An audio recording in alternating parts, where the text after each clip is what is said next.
গতকাল থেকেই গুঞ্জন সরে যাচ্ছেন রাষ্ট্রপতি মোহাম্মদ শাহাবুদ্দিন। কেবল সময়ের ব্যাপার, কবে পদত্যাগ করবেন তিনি। সরকার ঘনিষ্ঠ সূত্রের খবর, খুব শিগগিরই পদত্যাগপত্র দেবেন মোহাম্মদ শাহাবুদ্দিন। এমনকি আগামীকাল শুক্রবারই তা বাস্তবে দেখা যেতে পারে। এ বিষয়ে জানতে চাইলে সাংবিধানিক ব্যাখ্যা দিয়েছেন স্বরাষ্ট্রমন্ত্রী ও বিএনপির স্থায়ী কমিটির সদস্য সালাউদ্দিন আহমদ। আর প্রধানমন্ত্রীর উপদেষ্টা নজরুল ইসলাম খান বলেছেন, পরবর্তী রাষ্ট্রপতি কে হবেন তা সময়ই বলে দেবে। আরফিন শাকিলের রিপোর্ট। AKS অর্জন করল গিনেস ওয়ার্ল্ড রেকর্ডস।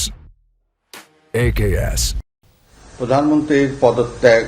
বাংলাদেশের রাষ্ট্রপতি হিসেবে ব্যাপক আলোচিত সমালোচিত নাম মোহাম্মদ শাহাবুদ্দিন। আওয়ামী লীগের পছন্দে রাষ্ট্রপতি হলেও 5 আগস্টের পর তার কাছেই শপথ নেয় ডক্টর মোহাম্মদ ইউনূসের অন্তর্বর্তী ও তারেক রহমানের নির্বাচিত সরকার। আমি আইন অনুযায়ী সরকারের প্রধানমন্ত্রী পদের কর্তব্য 24-এর 5 আগস্ট শেখ হাসিনার পতনের পরপরই বঙ্গভবন থেকে শাহাবুদ্দিনের পদত্যাগ চেয়ে আন্দোলন করেছিল ইনকিলাব মঞ্চ সহ কয়েকটি সংগঠন। পরে অন্তর্বর্তী সরকারের সময়ও তাকে অপসারণের আন্দোলন হয়। বড় রাজনৈতিক দল হিসেবে বিএনপি সায় না দেয় সফল হয়নি প্রচেষ্টা। ফেব্রুয়ারি নির্বাচনে বিএনপি ক্ষমতা আসার পরেই গুঞ্জন উঠে পদত্যাগ করবেন রাষ্ট্রপতি শাহাবুদ্দিন। তিনি তখন জানিয়েছিলেন, পদে থাকা না থাকার বিষয়ে গুরুত্ব দিবেন নির্বাচিত সরকারের ইচ্ছার উপর। আপনি থাকতে চান না চলে যেতে চান, আমি তখন বলবো যে ইট ইজ ইউর ডিজায়ার, আপনারা যেটা বলবেন আমি তাই। এরই মধ্যে 5 মাস অতিবাহিত হয়েছে নতুন সরকারের। রাষ্ট্রপতি পদ নিয়েও দেখা যায়নি তেমন আলোচনা। গত কয়েকদিনে নতুন মোড় নিয়েছে সম্পর্কে। বিএনপি নেতারা জানান, সরকারের ইচ্ছায় পদত্যাগে সম্মত হয়েছেন রাষ্ট্রপতি, যদিও সরাসরি এই প্রসঙ্গে ক্যামেরায় কথা বলতে রাজি হননি তারা।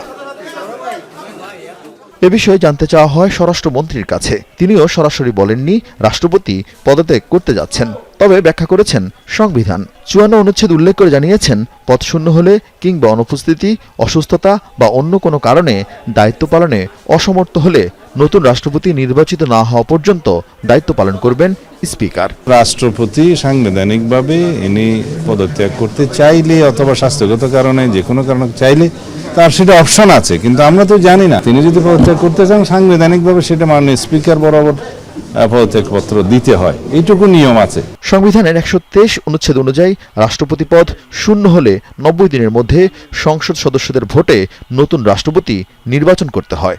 সংসদে বিএনপির সংখ্যাগরিষ্ঠ দল হিসেবে তারাই রাষ্ট্রপতি পদে মনোনয়ন দিবেন বলে জানান প্রধানমন্ত্রীর রাজনৈতিক উপদেষ্টা।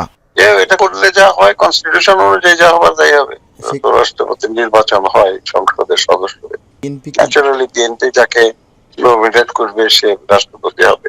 বিভিন্ন গণমাধ্যমে সম্ভাব্য রাষ্ট্রপতি হিসেবে একজন উচ্চপদস্থ আমলার নাম এলেও তা সঠিক নয় বলে জানান বিএনপির সিনিয়র নেতারা। তাদের বিবেচনায় দলের সিনিয়র নেতাদের মধ্য থেকেই নির্বাচিত হতে পারেন নতুন রাষ্ট্রপতি। মোহাম্মদ শাহাবুদ্দিন রাষ্ট্রপতি হিসেবে শপথ নেন 2023 সালের 24 এপ্রিল। স্বাভাবিক মেয়াদ 2028 সালের এপ্রিল পর্যন্ত।